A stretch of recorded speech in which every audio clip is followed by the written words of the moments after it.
Obi. Well, let's take a look at a classic case of impactful journalism. Now, just a day after KTN exposed TRT MP William Kamket over his inflammatory remarks threatening to attack protesters tomorrow, the lawmaker now appears to be torn. On one hand, portraying himself as a peace lover, while on the other, intensifying threats against the planned demonstrations. Kamket had earlier vowed to unleash groups of youth ferried in from Pokot to confront the protesters. Listen in. Ati sijui Sakaja ameleta vijana wachache na rungu hapo na nini ati hapa Nairobi kuwafukuza. Wacha niwaambie kutoka hapa Sigoro, kama mnafikiri hawa vijana wachache wamekuja Nairobi na rungu ndio wameletea shida, mkuje wiki ijayo ndio mjue vijana hapo kwa wako hapa.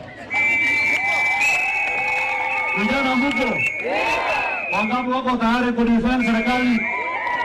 I am a prince of peace, indeed. You are not. The Kamket they are referring to, Mr. Speaker, is a different Kamket. It's a Kamket of the media. Order, Kamket. And those who are planning to bring our children to the streets tomorrow are the people we are addressing, Mr. Speaker. And we are telling them that they shall not escape the rule of law, whoever they are.